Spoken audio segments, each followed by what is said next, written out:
শ্যামলা, বিমলা, সরলা, মঙ্গলা তার স্বাতন্ত্র সখী। স্বাতন্ত্র কেন জানেন? রাধা মাধব দুইজনকে ভালোবাসে সকলে, কিন্তু কৃষ্ণের থেকে অধিক ভালোবাসে যারা রাধারানীকে, এরা রাধারানীর স্বতন্ত্র সখী। যুগলকে ওরা ভালোবাসে, কিন্তু কৃষ্ণের থেকে যারা অধিক পরিমাণে রাধারানীকে ভালোবাসে, এরা রাধারানীর প্রাণ প্রিয় স্বতন্ত্র সখী। শ্যামলা, বিমলা, সরলা, মঙ্গলা এসে রাধারানীর সামনে দেখা দিয়েছে। রাধারানী ওদের দেখে প্রসন্ন বদনে বলছেন, শুদ্ধ ভক্তের দর্শন হলে আমার আজ দিন ভালো যাবে। তোরা এসেছিস, আজ আমার দিন ভালো যাবে। একটা কথা বলি, প্রভাতে যদি সাধু দর্শন করেন, কোন প্রকৃত বিশুদ্ধ ভগবানের প্রিয় ভক্ত, সেদিন আপনার মঙ্গল যাবেই যাবে। আজ আমার দিন ভালো যাবে, আমি হরিভক্তের দর্শন পেয়েছি। রাধারানী জগৎকে শিক্ষা দিচ্ছেন সকালে উঠেই সাধু দর্শন। আমার তো মনে হয় রাতে যদি আপনাদের মতো ভক্ত দর্শন হয় তো রাতটাও ভালো যাবে, হরিচিন্তায় যাবে। সাধু দর্শনেই শোক দূরে যায়, তাপ জুড়ে যায়, সংসারের মলিন জঞ্জাল বিষয় চিন্তা মন থেকে বিদূরতে হয় সাধু দর্শন করলেই। দর্শনে পবিত্র করো এই তোমার গুণ। গঙ্গা স্নান করলে পাপ যেতেও পারে, নাও যেতে পারে, আপনার শ্রদ্ধার উপরে নির্ভরশীল, কিন্তু সাধু দর্শনে মনের ময়লা যাবেই যাবে, চিত্ত শুদ্ধি হবেই হবে। বিমলা, শ্যামলাকে রাধারানী আসন দিয়েছেন। এই জন্য ভক্ত আসলে কি করতে হয় দেখো, রাধারানী নিজে নির্মল আসন পেতে দিয়ে বলছেন, তোমরা এসেছো, এই নির্মল প্রভাতে তোমরা এসেছো, আজ আমার দিন বড় ভালো যাবে, বসো তোমরা। কি কারণে এলে? শ্যামলা, বিমলা, সরলা, মঙ্গলা বলছেন, হে ঠাকুরানী, হে রাধে প্রেমময়ী, আমরা তোমার মুখে আমাদের প্রাণ নাথ ব্রজনাথের গতকাল নিশি বিলাসের কথা শুনতে এসেছে। খুব ধ্যান দিন, খুব অপূর্ব এই তত্ত্বটি, এই লীলাটি। মানে গত রাতে প্রেম নিকুঞ্জ বিলাস মন্দিরে তোমার আর শ্যামসুন্দরের কি সেবা হয়েছিল আমরা শুনতে এসেছি তোমার কাছে। গত রাত্রের বিলাস ও সেবা কিরূপ আমাদের শোনাও। রাধারানী তখন খুব প্রসন্ন হয়ে বলছেন, তোমরা গোবিন্দ কথা শুনতে এসছো, প্রিয় পরমের কথা শুনতে এসছো। আচ্ছা, রাধারানীর মুখে যদি গোবিন্দের গুণগাথা হয় সেটা কেমন আস্বাদন হবে? রাধারানী তো প্রেম দিয়ে গড়া, প্রেমময়ীর মুখ দিয়ে যদি শ্যামসুন্দরের তার প্রিয়তমের কথা হয় সেটা কেমন হবে? প্রিয়জনের কথা, যে যাকে ভালোবাসে তার কথাটা দেখবেন। বিদেশ থেকে খোকা চিঠি লিখেছে মায়ের কাছে, মা লেখাপড়া জানে না, পড়তে জানে না। গ্রামের মাস্টার মশাইয়ের কাছে ছুটি গিয়ে বলছেন, আমার খোকার চিঠিটা পড়ে শোনান না মাস্টার মশাই। মা তুমি ভালো আছো তো? তোমার কথা বড় মনে পড়ে মা। যখন এইসব কথাগুলো বলছেন, মা আনন্দে কাঁদছেন, চোখ দিয়ে তার বিন্দু বিন্দু জল পড়ছে। আচ্ছা, যে চিঠিটা পড়ছে তার এইরকম ভাব হচ্ছে তো, তার চোখে জল আসছে তো? মানে একই তো শব্দ, তার আসছে না কেন? বলো, মায়ের মতো প্রীতি, মায়ের মতো মমতা মাস্টার মশাই নেই, এই জন্য ওই কথাগুলো মাকে ছুঁয়ে যাচ্ছে। তো যারা ভক্ত রাধারানীর কথা, তাদের ওই মায়ের মতো ছুঁয়ে যায়। যাদের রাধারানীর সাথে সম্বন্ধ আছে, প্রিয়তা আছে, এই জন্য হরিকথা সবার ভালো লাগে না, হরিকথাতে সকলে মন বসাতে পারে না। কারণ ভগবানকে না ভালোবাসলে হরিকথা প্রিয়তা আসে না, আবার হরিকথা না শুনলেও ভগবানের প্রতি প্রিয়তা আসে না। রাধারানী তখন বললেন, তোরা বড় উত্তম প্রস্তাব নিয়েছিস, আমার শ্যামসুন্দরের কথা শুনবি? তবে শোন, আমার শ্যামসুন্দরের কথা শোনার মতো আমি সোনার মানুষ পেলাম না। কথাটি খুব মার্মিক কথা বলছে, আমি সোনার মানুষ পেলাম না। রাধারানীর স্বতন্ত্র সখীরা বললেন, ভাগবত পাঠ হলে সহস্র সহস্র মানুষ যায়, আর তুমি বলছো হরিকথা শোনার মানুষ পেলাম না? এই হাজার হাজার লোক তো আপনারাই এসে গেছেন, সহস্র লোক। রাধারানী তখন কি বললেন জানেন? বলে, হ্যাঁ রে, হরিকথাতে হাজার হাজার সহস্র সহস্র লোক আসে, তবে কি শুনতে জানিস? কেউ রামায়ণের কথা শোনে, কেউ বা পুরাণের কথা শোনে, কেউ মহাভারতের কথা শোনে, কেউ বা ভাগবতের কথা শোনে, তবে সেটা সখাদের সাথে গোবিন্দের খেলা, কি মা যশোদার সাথে গোপালের বাৎসল্য লীলা। কিন্তু আমার প্রিয় পরম সুন্দর শ্যামকে হৃদয়ে প্রতিরূপে বসিয়ে সর্বস্ব অর্পণ করে আমার বধূর কথা কেউ শোনার মানুষ জগতে আমি পেলাম না। কথাটা আমি খুব দ্রুত বলে গেলাম। দেখবেন ভাগবত পাঠে হয়তো রামায়ণের কথা আসে, হয়তো মহাভারতের প্রসঙ্গ আসে, যদি বৃন্দাবনের কথাও আসে সেটা সখাদের সাথে গোবিন্দের খেলা, তাই না, মা যশোদার সাথে তার লীলা। কিন্তু রাধারানীর মতো গোপীদের মতো গোবিন্দকে প্রতিরূপে সর্বস্ব অর্পণ করে পরম প্রতিরূপে এই যে সখী সাথে গোপী সাথে গোপীনাথের যে অপূর্ব প্রেমময় কান্তা ভাবের লীলা কথায় সোনার মানুষ জগতে বড় বিরল। রাধারানী বললেন, এই সোনার মানুষ তোরা শুনতে এসেছিস, আমার বড় আনন্দ হচ্ছে, তবে শোন, আমার বধূয়ার কথা, আমার বধূর কথা বলতে আমার বড় ব্যাকুল, কিন্তু কাকে বলবো? সত্যি কথা দেখবেন, আজকাল ভাগবত পাঠে এই গোপী আনুগত্যে ব্রজের রাগ ভক্তির কথা খুব কম হয়, এগুলি নেওয়ার শ্রোতা জগতে খুব কম। কারণ রাধা মাধবীর কথা বলতে গেলেই আমাদের মানস মনে যুবতী যুবকের জগতের ভাবটা, প্রাকৃত ভাবটা এসে পড়ার সম্ভাবনা থাকে। এই জন্য এ কথা সবখানে বলতে নেই, কেন জানি না। আজ এখানের পরিবেশটা একটু অন্য রকম লাগছে আমার কাছে। এসব শুদ্ধ ভক্তদের মাঝে এ কথা যদি না বলি আর কোথায় বা জানাবো। এই জন্য চলুন রাধারানীর মুখে তার প্রিয়তমের গত নিশির বিলাস কুঞ্জের কথা শুনি। এ কথা শুনতে গেলে পুরুষ অভিমান ছেড়ে দিতে হবে, গোপী আনুগত্যে গোপী ভাব নিতে হবে। খুব অদ্ভুত কথা বলছেন রাধারানী, শোন তবে। প্রাণবধূর কথা শোনার মানুষ পেলাম না, তোরা এসেছিস। এরা কেন বলছি জানেন? এরা রাধারানীর অত্যন্ত প্রিয়। কেমন প্রিয় জানেন? গোবিন্দ ব্যাকুল হয়ে রাধারানীকে অন্বেষণ করছেন, কোথা রাধা, ধ্যান দিন, কোলাহল করবেন না। তো সঙ্গে সঙ্গে এক রাধারানীর প্রিয় সখী তাকে দেখে বলছে, বলো না, বলো না রাধে কোথায়, বলো না প্রেমময়ী কোথায়। গোবিন্দ ব্যাকুল হয়ে গেছে, বলেন, দেখো তুমি ব্যাকুল হয়ে না শ্যাম, আমি রাধারানীকে মিলিয়ে দেব। রাধারানীকে সিঙ্গার করে কুঞ্জ মন্দিরে রেখে আর শ্যামসুন্দরকে হাত ধরে নিয়ে গিয়ে ওরা যুগলে বসিয়েছে। গোবিন্দ রাধারানীকে পেয়ে এতটা প্রসন্ন হয়েছেন, সঙ্গে সঙ্গে নিজের গলার মালা খুলে ওই মঞ্জুরিকে পরাতে গেছেন।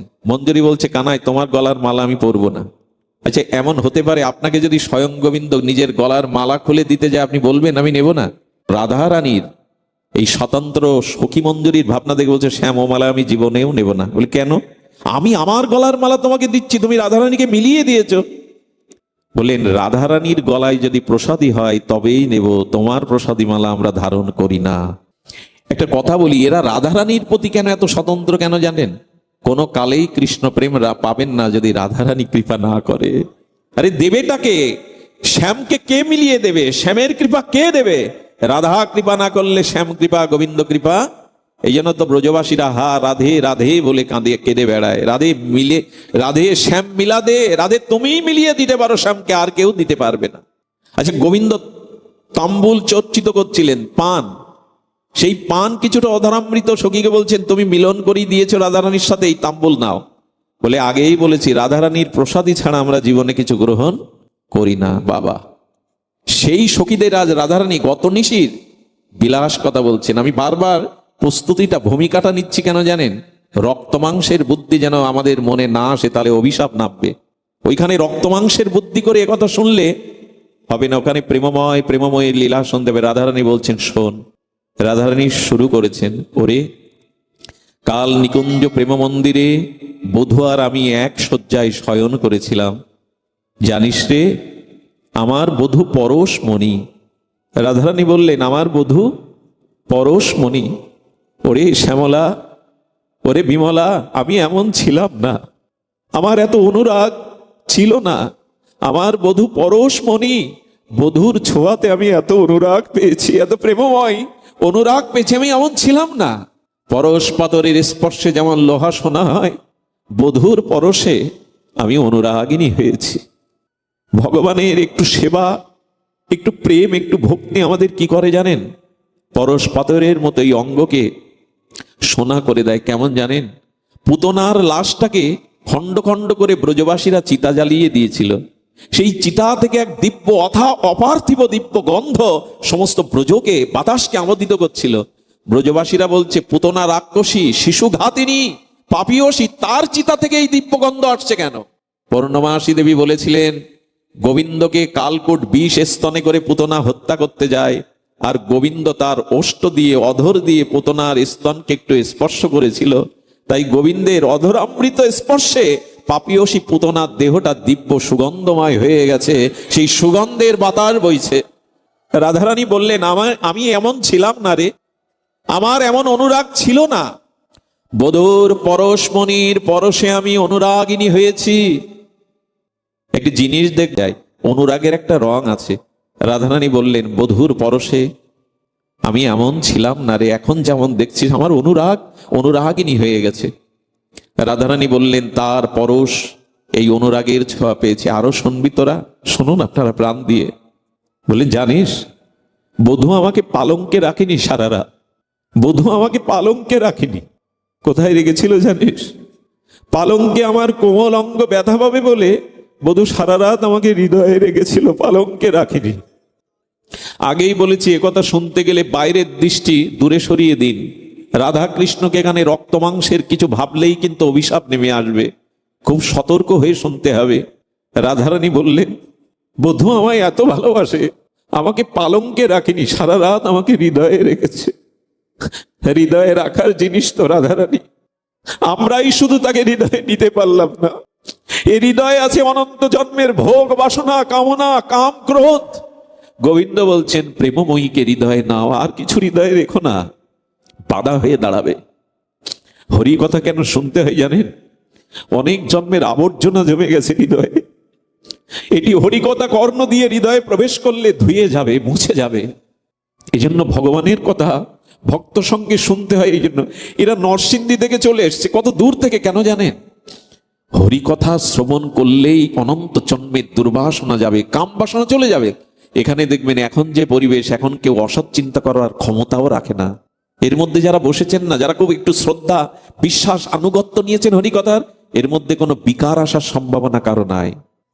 এই জন্য সাধুমুখে হরিকথা জীবনের অন্যতম শ্রেষ্ঠ পাওয়া। ভগবানকে পাওয়ার থেকে সাধু সঙ্গে হরিকথা পাওয়া আরো শ্রেয়, আরো পরম। হরিকথা ভজন পাওয়াটা আরো পাওয়া। ওরে জানিস, সারা রাত বধূ আমায় বুকে করে রেখেছে। যেমন দেখবেন, সন্তান যদি প্রস্রাবাদি করে বিছানা ভিজিয়ে রাখে, অনেক মা তাকে বুকে করে সারা রাত কাটে, ওই ভিজে জায়গায় রাখে না। ভালোবাসে বলেই তো এমনটা হয়। রাধারানী বললেন, আমাকে পালঙ্কে রাখেনি রে, আমাকে সারা রাত হৃদয়ে রেখে দিয়েছে। এমনি করতে করতে কখন যে নিশি প্রহর, নিশি ফুরিয়ে গেল। ভোরের দীপ্ত আলোকে পূর্ব দিগন্ত যখন উদ্ভাসিত, তখন বধূ উঠল। বধূ আমাকে পালঙ্কে বসালো, বসিয়ে কি করলো জানিস? আপনারা ওখানে চলে যান। শ্যামসুন্দর যাবক হাতে নিয়েছেন, যাবক মানে আলতা। আলতা হাতে নিয়ে এক হাতে রাধারানীর কোমল চরণখানা রেখেছে। শ্যামসুন্দর রাধারানীর পায়ে যাবক পরিয়ে দিচ্ছেন, আলতা পরিয়ে দিচ্ছেন। হাতটা কাঁপছে। কাঁপছে কেন জানেন? ওই চরণের এত মধুরিমা, ওই চরণের এত মহিমা। সাক্ষাৎ গোবিন্দ ঠাকুরানীর চরণ দেখে তার চোখে প্রেমের জল ঝাপসা হয়ে যাচ্ছে, গাটা কাঁপছে। আলতা ঠিক মতো পরাতে পারছে না, বারবার চোখের জল মুছে আলতা রাঙায় রাঙিয়ে দিল রাধারানীর কোমল চরণ। যদি কখনো রাধারানীর চরণটা একবার চিন্তা করতে পারেন, চিত্তে প্রেম দেখা দেবে, ভক্তি দেখা দেবে। ওই চরণে আলতা পরিয়ে দিলেন। রাধারানী তখন বললেন শ্যামলাকে, আলতা পরাতে পরাতে বধূ কি করলো জানিস? বধূ আমার চরণের ধারে তার নাম শ্যাম নাম লিখে দিল। কেন নাম লিখছ বধূ, কেন তোমার নাম লিখছ? গোবিন্দ তখন চরণে আলতা পরিয়ে চরণ দুখানা ধরেই বলছেন, আমাকে চরণ ছাড়া করো না, আমাকে চরণে রেখে দিও হে রাধে, হে প্রেমময়ী। গোবিন্দ একথা আর কাউকে বলতে পারে না। আমাকে ধারে মানে কি জানেন? ধারে মানে পাশে। আমাকে তোমার চরণে রেখে দিও, চরণ ছাড়া করো না। এ খুব নিবেদনের কথা। হে প্রিয় পরম, সংসারে সবকিছু সরে যাক, যেন তোমার চরণ থেকে দূরে সরে না যায়। তোমার চরণ ছাড়া করো না রাধে, আমাকে চরণের ধারে রেখো। শ্যামসুন্দর বললেন, আজ আমি চিরদিনের মতো তোমার চরণে আমার দাসখত লিখে দিলাম, আমি তোমার দাস। মহাপ্রভু এই পদটি বলেছিলেন, গোপী ভট্ট পদকমলায় দাসানো দাস। মহাপ্রভু বললেন, আমি ব্রাহ্মণ নই, আমি ক্ষত্রিয় নই, আমি জ্যোতি নই, সন্ন্যাসী নই, গৃহী নই, বানপ্রস্থি নই। গোপী ভট্ট পদকমলায় দাসানো দাস। আমি শ্রী গোবিন্দের আনন্দ ঘনের চরণের যে দাস, সেই দাসীরও চরণের দাসী স্বরূপ। মহাপ্রভু বলছেন, গোবিন্দ বলছেন, হে রাধে, আমি আজ দাসখত লিখে দিলাম, আমাকে দাস করে রেখো। খুব ধ্যান দিয়ে শুনুন কথাটি। রাধারানীর চোখে জল। শ্যামসুন্দর যেন বলছেন, ধারে মানে, ধার মানে ঋণ, আর ধার মানে কাছে থাকা, ধারে থাকা। বললেন, আমার নাম আর আমি তো অভিন্ন, তাই আমার নাম রূপে আমি তোমার চরণের ধারে রইলাম, আমাকে ধারে রেখে দিও, আমাকে চরণে রেখে দিও, চরণ ছাড়া করো না। এরপরে বধূ কি করলো জানিস তোরা? শ্যামলাকে, সরলাকে, বিমলাকে বলছেন, এরপরে বধূ কি করলো জানিস? এরপরে বধূ কি করলো? কত ভালোবাসে বধূ আমায়। বধূ তখন আমার চরণের ধুলি নিয়ে অঙ্গে মাখতে লাগলো। রাধারানীর চরণ রেণু গোবিন্দ নিজ অঙ্গে মাখতে লাগলো। এটা ধুলি নয়, এটা প্রেমের অনুরাগ। আমি ঋণী হে রাধে, হে ব্রজগোপী, তোমরা আমার জন্য সর্বস্ব ছেড়েছ, আমি তোমাদের জন্য কিছু ত্যাগ করতে পারিনি। ভগবান সর্বশক্তিমান তত্ত্ব হয়েও ব্রজলীলাতে ঋণী হয়ে গেলেন। ধার মানে ঋণ, ধার মানে ঋণ। একটু ধ্যান দিন। স্বয়ং সর্বশক্তিমান তত্ত্ব পরতত্ত্ব ভগবান ব্রজবাসীদের কাছে, বিশেষ করে রাধারানীর কাছে তিনটে ঋণ হয়ে গেছিলেন। ভগবান কখনো ঋণী হয়? বলো, ভক্তের প্রেমের কাছে ঋণী হন তিনি। প্রেমেই তাকে কাঙাল বানায়, ভিখারি বানায়, ঋণী বানায়। রাধারানীর চরণ ধুলি অঙ্গে মেখে বললেন, আমাকে আমাকে চরণে রেখো, চরণ ছাড়া করো না। আমার কি মনে হয় জানেন? আমার মনে হবে কেন? ভাগবত সিদ্ধান্ত হলো, রাধারানীর চরণ ধুলি না মাগলে শ্যামঙ্গ ঢেকে গিয়ে গৌরাঙ্গ হতো না। গৌর হতো না যদি রাধারানীর চরণ ধুলি শ্যাম না মাখতেন। ওই কালো অঙ্গ ঢাকলো রাধারানীর স্বর্ণ চরণ রেণুতে। এই ধুলি কোনো সাধারণ জিনিস না। ভক্তের চরণ ধুলি ছাড়া, ভক্তের চরণ ধৌত জল ছাড়া, ভক্তভুক্ত অবশেষ ছাড়া প্রেম ভক্তি আজও কারো হয়নি, হবেও না। কিন্তু আজ মানুষ কঠিন যুক্তিবাদের মধ্যে দিয়ে, এই পাশ্চাত্য শিক্ষা সংস্কৃতি আর এই উগ্র আধুনিকতায় আজকের এই বর্তমান প্রজন্মের মানুষ সাধু পিতামাতার গুরুজনের চরণ ধুলিকেও আজ যুক্তি খাড়া করে। জীবাণু আছে। আরে এত পরিপাটি হয়ে থাকো তো, জগতে তো জীবাণু বাড়ছেই। করোনা বা বিভিন্ন জীবাণু জগতে আগে এত ছিল না। যত মানুষ আর যুক্তিবাদী হয়ে যাচ্ছে, তত ভক্তি থেকে, ভাব থেকে দূরে সরে যাচ্ছে, যেন যান্ত্রিক হয়ে যাচ্ছে মানুষ, যন্ত্র। আরে শ্রীগুরু বৈষ্ণবের ভক্তের শুদ্ধ চরণ ধুলি ছাড়া, চরণ জল ছাড়া ভক্তি হতে পারে না। এর মধ্যেই ভক্তি নিহিত আছে। বিশ্বাস অন্যতম জিনিস, ভাব রাজ্যটা অন্য রাজ্য। সবকিছু যুক্তি দিয়ে মাপতে যাবেন না, সবকিছু যুক্তি দিয়ে হয় না।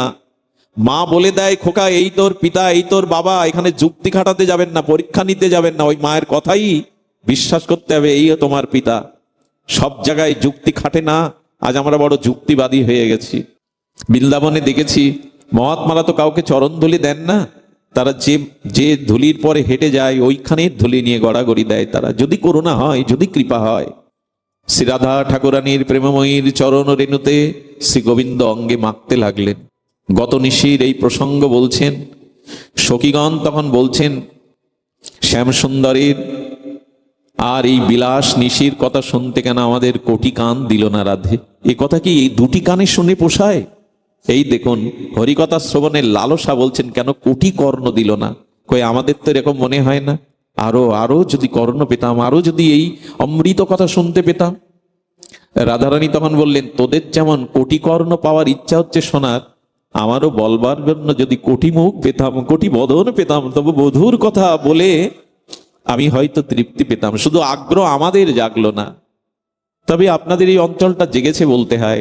আমি গোত্রহীন, পরিচয়হীন নর্দমার কীট। আমার শিক্ষা নেই, আমার ভজনও নেই। তবে এত মানুষ, এত রাত জেগে এমন নীরবে শুদ্ধ পরিবেশে হরিকথা শোনা, আমার মনে হয় এই অঞ্চলের মাটির কোনো গুণ আছে। এখানে পূর্বে কোনো সাধকদের আবির্ভাব হয়েছে, নালে হরিকথাতে মানুষের এভাবে জাগরণ হয় না। এইখানে আজও যে পরিবেশ, এটা সব জায়গায় কল্পনা করা যায় না। এই জন্য হরিকথা শোনার জন্য প্রার্থনা করবে, যেন দুই কানেই কোটি কানের তৃষ্ণা জাগে। রাধারানী বললেন, বধূর কথা বলতে গিয়ে আমারও মনে হয় কোটি বদন যদি পেতাম, কোটি মুখ যদি পেতাম, তাহলে হয়তো বধূর কথা কিঞ্চিত বলে আমার পিপাসা মিটত। যেদিন এমনি শ্যামসুন্দরের কথা বলতে গিয়ে শ্যামসুন্দর বললেন, রায় আমাকে ধার, আমি ঋণ তোমার কাছে। তো সেই তিনটে ঋণী হয়ে গেছিলেন গোবিন্দ ব্রজবাসীদের কাছে। সেই তিন ঋণ শোধ করবার জন্য সেই ব্রজেন্দ্র নন্দন ব্রজের কানায় আমার নবদ্বীপে শচী সিন্ধু গর্ম আজ গৌর হয়ে এলেন। কোন সেই তিনটি ঋণ? এটি বলেই আজ পাঠ বিশ্রাম রাখছি। শ্রী রাধায়া প্রণয় মহিমা কি দিশ। আহা, স্বরূপ দামোদরের কষ্টার এই বিখ্যাত শ্লোক, শ্রী রাধায়া প্রণয় মহিমা কি দিশ। অর্থাৎ রাধারানীর প্রেমটা কিরূপ এটা কৃষ্ণ বলছেন আমার জানা হয়নি। রাধারানীর প্রেমটা কিরূপ? শ্রী রাধায়া প্রণয় মহিমা কিদিশ বানাইয়ে বা সাধ্য আসাধ্য জেনা অদ্ভুত মধুরিমা কিদিশ বা মদিয়া। রাধারানীর প্রেমটা কেমন? রাধারানী আমাকে ভালোবেসে সর্বস্ব অর্পণ করে আমার কিরূপ মাধুর্য আস্বাদন করেছেন, আমার ওটা আস্বাদন করা হয়নি। সক্ষং চাষাং মাদান ভবত কিদিশ বেতি লোভাত তদ ভাব ভাড্য সমজনী শচী গর্ভ সিন্ধু হরিন্দু। এই তিনটি লালসা, এই তিনটি পিপাসা গোবিন্দের ব্রজে পূরণ হয়নি। কি সেটি? শ্রীরাধার প্রণয় মহিমা কেমন, রাধারানী যে গোবিন্দকে ভালোবাসে এই প্রণয়টা কেমন, এটা গোবিন্দের বোঝা হয়নি, উনি জানতে পারেনি। আর শ্রীরাধা আমার অদ্ভুত মাধুর্য আস্বাদন করে কি সুখ পেয়েছে, এটা আমার পাওয়া, আমার মাধুর্য দর্শন করে রাধারানী কি সুখ পেয়েছে, এটা আমার পাওয়া হয়নি। এবং সেই যে আমার প্রতি তার প্রেম প্রীতি মাধুর্য, এই সুখটাও কেমন, এটা আমার আস্বাদন হয়নি। এই তিন ঋণ পূরণ করতে, এই তিন স্বাদ পূরণ করতে উনি নবদ্বীপে শচী সিন্ধু গর্ভ মাঝে এলেন। কৈসন রাধা প্রেমা কৈসন মধুরিমা কৈসন ভাবিতি ভোর।